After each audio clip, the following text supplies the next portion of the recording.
The Baha'i faith believes that throughout history, God has sent to humanity a series of divine educators whose teachings have provided the basis for the advancement of civilization.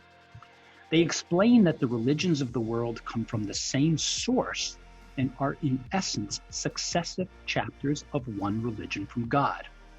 They believe the crucial need facing humanity is to find a unifying vision for the future of society and of the nature and purpose of life. Established in 1863 in Persia and in parts of the Middle East, there are approximately 8 million devotees of the Baha'i faith around the world. Dr. Brian O'Toole received a prestigious award from the British government for his years of service in education. Given an award at a ceremony at Buckingham Palace from a member of the royal family, he and his wife Pamela left the UK over 40 years ago to be of service to the Bahai community in Guyana, a nation of less than 1 million people in South America. Fueled with passion and a dedication to work in the service of others' education, he founded an institution known as Nations University. Although it started in the 1990s with just a handful of students, 36 years later, there are now several thousand from over 28 countries, and they serve from preschool to graduate studies. Having grown the school and raised his family, Brian was no doubt proud of the life he built in the service of others. However, on January 27, 2019, at 9:44 p.m., he came home, secured the gate behind him. As he was about to open the door, a male suspect approached him. He pointed a gun and fired 3 rounds in his direction, 2 of which caught Brian in both forearms. His wife Pamela heard the shots and had Brian immediately rushed to the hospital, where his condition eventually stabilized. Brian provided law enforcement officials with the name of the individual he recognized as the shooter. To date, no progress has been made in making an arrest, and with a $1 million reward, the assailant is still at large. Welcome to A Climb to the Top, Stories of Transformation on Talk Radio 77. My guest this evening is Brian O'Toole, and Brian, welcome to A Climb to the Top. Thank you, Chuck, and thank you for the very gracious introduction. Well, I appreciate that. And as I thought about what is the best way to introduce it, I was hoping that it was honest, that it was topical toward what is in your head and what is in your heart. And I'm very saddened by those events. And I hope that in spite of all of that, I hope you are well. And the fact that you're on this show means a lot. Yeah, yes, certainly well, and rebuilding. The hand is still paralyzed after 15 months and after extraordinary help from doctors at Mount Sinai in New York. Right. But it could have been worse, and now the challenge is to see what the future brings. Indeed. Well, we're glad you're here. And I wanted to talk about the Baha'i community because I think in the United States, we don't think of it. We don't see it. It's not that visible. We are a nation of lots of different religions. But can you explain, whether it was from your childhood or wherever it came from, what led you to work in the service of the Baha'i community? And let's kick off there, and then we can talk about your journey from the UK to Guyana. Yeah, my mother is from Iran, and my grandfather, in fact, was a Baha'i in the early days in Iran. But my parents divorced when I was small, and so I never really quite understood what the Baha'i faith was from her. And like I suppose many people of my generation, was disillusioned by religion, that I saw much more of the trappings of religion rather than the fruits and the benefits. And then I got a scholarship to go to Iceland to study their culture and their sagas. And almost by accident, I met with the Baha'is and started to discover independently what the Baha'i faith was. And then had the good fortune to have a year off between school and university, and traveled in that year throughout India and several countries in Africa, meeting the Baha'is in jungles, in deserts, the Bushman in Botswana, and coming to see that here was a religion that was very practical, that believed in the oneness of mankind and the oneness of religion, very much as your introduction stated, stating that different messengers have come from God at different times in history, and simply Baha'u'llah was the latest of these messengers, and his message is for the unity of mankind, and maybe in the next 1,000 years another messenger will come, because maybe by then the challenge will be to unite Mars and Pluto and the Earth. But right now, the challenges are right down here on Earth. And to me, the beauty of the Baha'i faith is that the Baha'i faith has no clergy. So no priests, no pundits, no mullahs. If a Baha'i wants to, then they would leave their country, as we did in, 1978, and went to Guyana as a member of the community, not as a leader, not as a guide, but simply to be of service. And that's why we came and why we've stayed. Great. Tell us about the evolution of the school. When you arrived in Guyana, what did you set out to do and where did you take it? So it started with a handful of students, and now, as you mentioned, I think it's 4,300 students are there, Right. going from preschool all the way up to MBA programs. Well, congratulations on the enormous success. You must be proud of the platform and the educational institution you were able to provide. But what I also know about the school, you work in partnerships with other institutions, be it the UK or Australia. Is that part of what students can expect to launch them to other countries?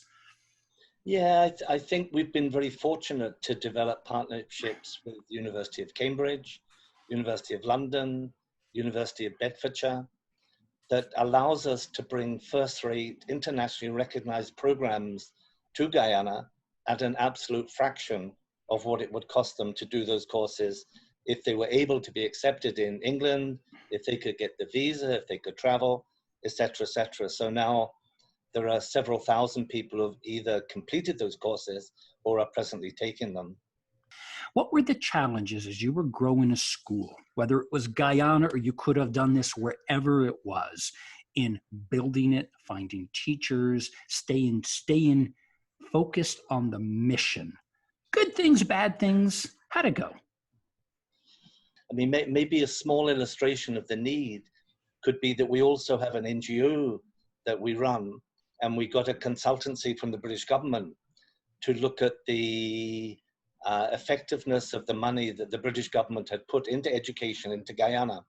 And for 6 months, we investigated the levels of literacy in 22 schools in 2 prominent regions of the country.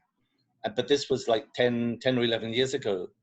And to our amazement, we found that 20% of the 12-year-old children in school could not read a single word. So at that time, the Minister of Education was someone we knew very well. We met with him. He was shocked by those results. It was the front page of the newspaper the next day. But by the second day, I think some of his political colleagues had shared with him that they, in fact, had been in power for several years. So it came off the agenda.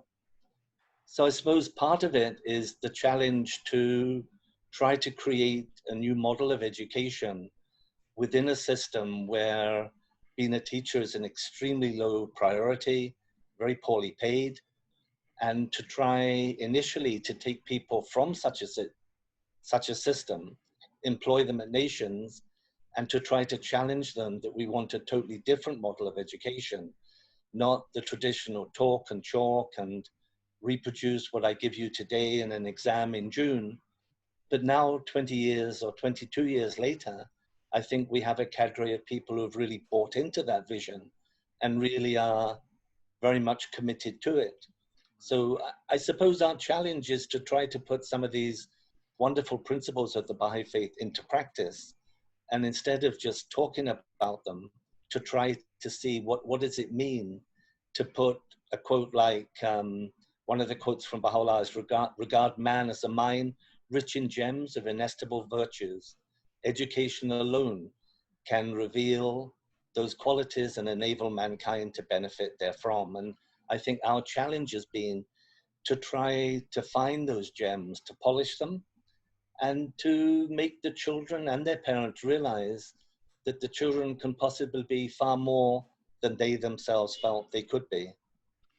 And is the Baha'i faith prevalent in this educational institution? Just Well, I mean, in the walls?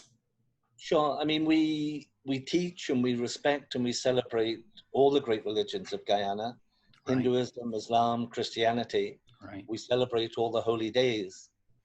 I think what we try to do is to inculcate that vision and those principles into the way that the teachers interact with the students, so that they see that their task really is to bring out the gifts and the talents of the students and try to create a much more holistic education.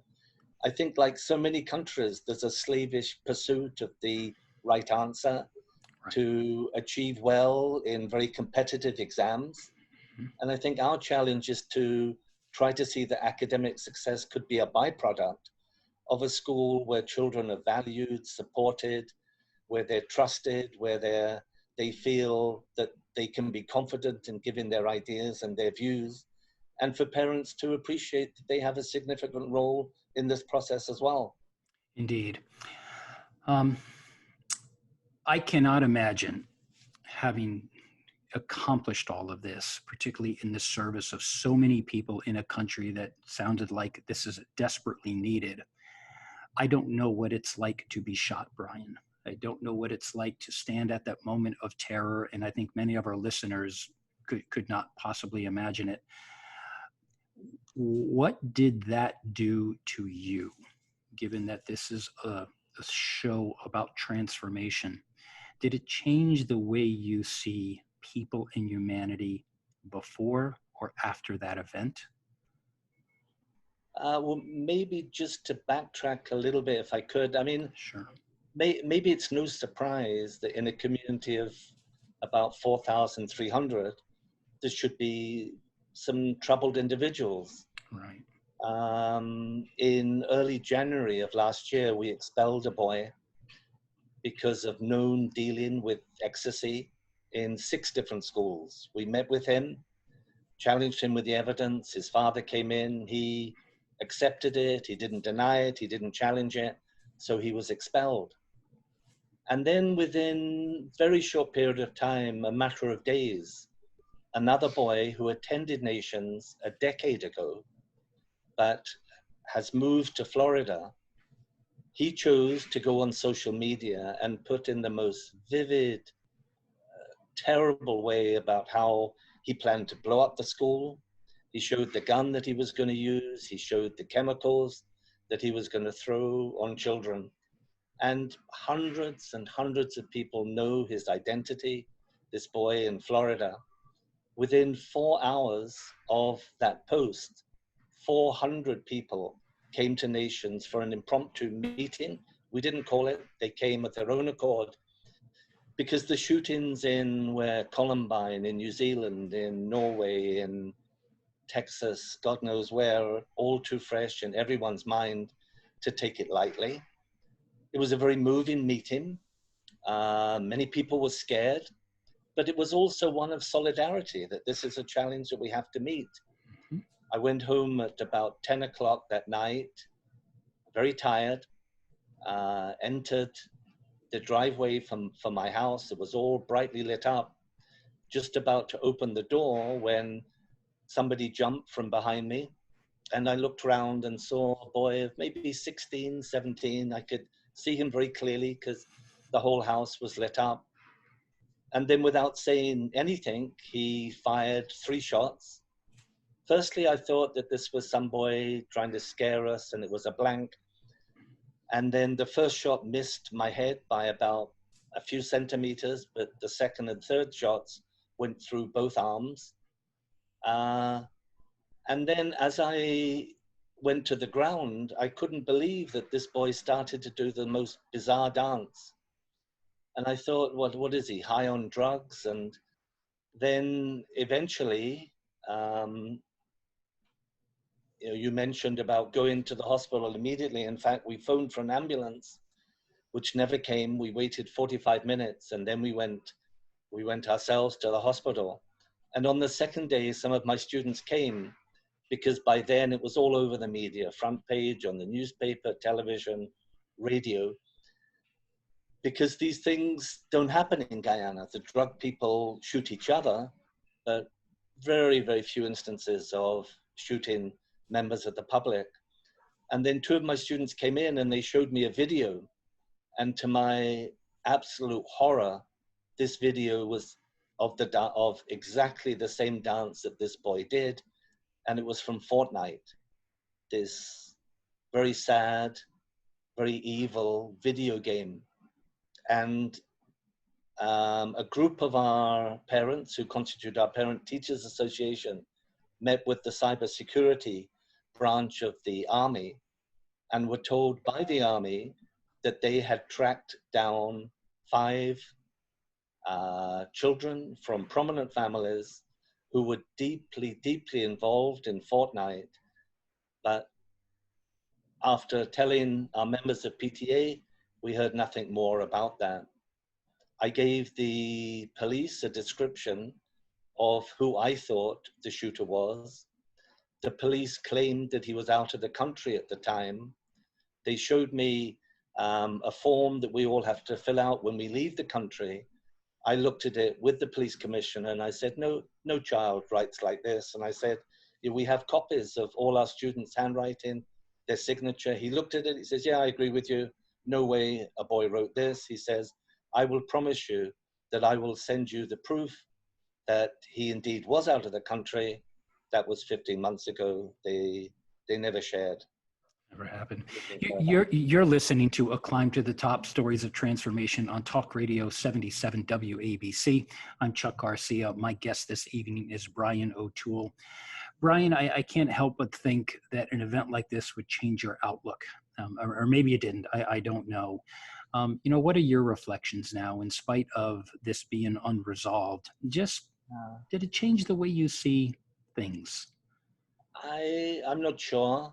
I mean, I went to New York. Thankfully, we have a good insurance 5 times to Mount Sinai. I got to know the doctors there well, the nurses, and they all said, well, why go back?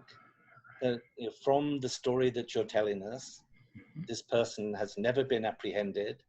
There's obviously powerful forces behind him, right, to allow for the fact that no arrest has been made. But Guyana is our home. At no time did my wife and I feel the desire to leave the country.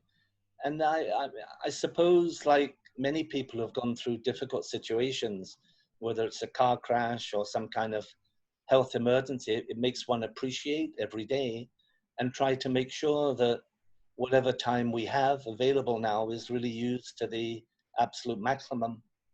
Right. Did it change anything you did in the school, either security or personally, anything different? Yes. Whilst I was in hospital in Guyana, my wife undertook a major revamping of the security, and in a matter of days, had a totally new system in place, had the kind of system that you have usually at airports, there to help the parents realize that we're doing everything possible that we could do, and spent a considerable amount of money in establishing that. On a personal level, the door of our house still has the bullets in it. So we haven't lived there now for 15 months. We're living in a small room in the school. And I'm amazed that my wife is content with that for someone who dedicates herself to making the house look beautiful and the garden. Now we're in a room of, 10 feet by 15 feet, but happy in what we're doing to try to help contribute to a country that's coming out of being one of the poorest countries in the world, now being blessed or maybe cursed by some of the biggest oil deposits in the world. And if at any time, God knows, this is a time for leadership and direction, and I suppose the hope is that out of the thousands of people who are emerging out of nations, some real gems will arise who see that leadership is their challenge, and that unless they take hold of that mantle, then maybe Guyana won't profit and grow into what it surely could be. Right. When you look at the students that you have impacted over the years, and I'm sure there are many, are you proud and can you count of the success stories of those that started with you at a very young age and have stepped up and taken their place in the world? Yeah, that's a very good question. Guyana has one of the highest emigration rates in the world. Right. You mentioned earlier about the population. It's somewhere between 700 and 800,000. That was the same population Guyana had in 1978 when we arrived. Right. So for many days, under the darkness of what some people call dictatorship, other people said it was creative leadership. In those days, there was a passion to leave the country. And unfortunately, that passion is still there, despite the fact that the BBC has predicted that Guyana could become one of the richest countries in the world.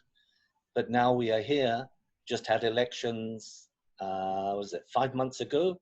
And still the election results aren't out. So that it's a real challenge for a lot of Guyanese to see beyond the challenges that exist immediately and to see what could come about. We're excited now at Nations to now have the children of some of the students who started with us, and a few are returning now from primarily New York and Toronto to huge Guyanese population bases, Right. with the hope that they can indeed contribute to a new Guyana. And that's really our hope. That must be a great feeling to see the generation turn and to see now the children of the people you knew when they were young folks who have emerged into their own lives. Yeah, for sure. Many of our listeners have a tremendous idealism. They want to see the world, they want to change the world, they want to make the world a better place. And while that is a wonderful sentiment for anyone to carry, it comes with risks and with costs. In the time that we have remaining, speaking to those that may be thinking about what you did, what advice would you offer to someone who is early on in their career and thinking about they may want to go to a developing country and contribute to the educational model? What would that be? Sure. If I could just very quickly share one opportunity that we had here, it was to introduce a program called community-based rehabilitation to work with children with disabilities. Like so many of the poorer countries in the world, possibly 98% of children with disabilities get no help whatsoever for their special need. So this was a program that was developed by the World Health Organization, by which they looked at what speech therapists, occupational, physiotherapists, doctors, to try to greatly simplify what they do and then try and train people within the community to take on that role. So we worked on that in Guyana for maybe 11 or 12 years and found volunteers in almost every region of the country. I was then given the opportunity to go to a number of countries by the UN to look at their versions of the program. I would go to, for example, Ghana, and the volunteers there would ask me, well, what are you going to give me for playing this role?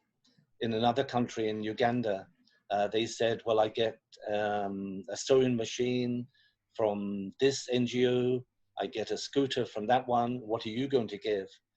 In the 11 or 12 years of working in Guyana, not one single time did anyone ask for any remuneration. And I suppose one of the challenges here is to try to develop a new model of development. I think too much of the concept of development is for the poorer countries of the South to try to come closer to what the North has done. But increasingly, both in the North and the South, people are saying that that's not the model of development they want. But then I suppose the challenge is to really respect and honor the contributions that people are able to make, and to realize that being articulate is not being fluent in what one can say, but really having something worthwhile to say. And I think in our time in working in these development projects, our lives have really been greatly enriched by the spirit, the dedication of the village people. And I suppose the task is to really come here with, or come to countries like Guyana with an open mind, and to realize that it's a whole new model of development, of education, of art and music that we need to develop together if we are to meet the challenges of this particularly pressing pandemic that we have all over the world, whether through a virus that's come from invisible sources or the man-made viruses that we have all over the world.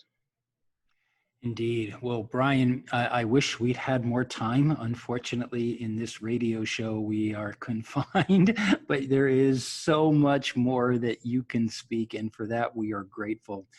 So let me first state, Brian, thank you for your contribution to Guyana. Thank you for your contribution to the school that you created. But I think more than anything else, you are such a shining light and a wonderful example of exhibiting courage and grace under fire, and having the perseverance to recognize that while the situation you're involved in is unresolved, it doesn't seem to have lessened your resolve for going to work every day in the service of others. Is that a fair conclusion? Well, it's a very kind and gracious one. Well, let's see what the future brings, but I'm excited about it.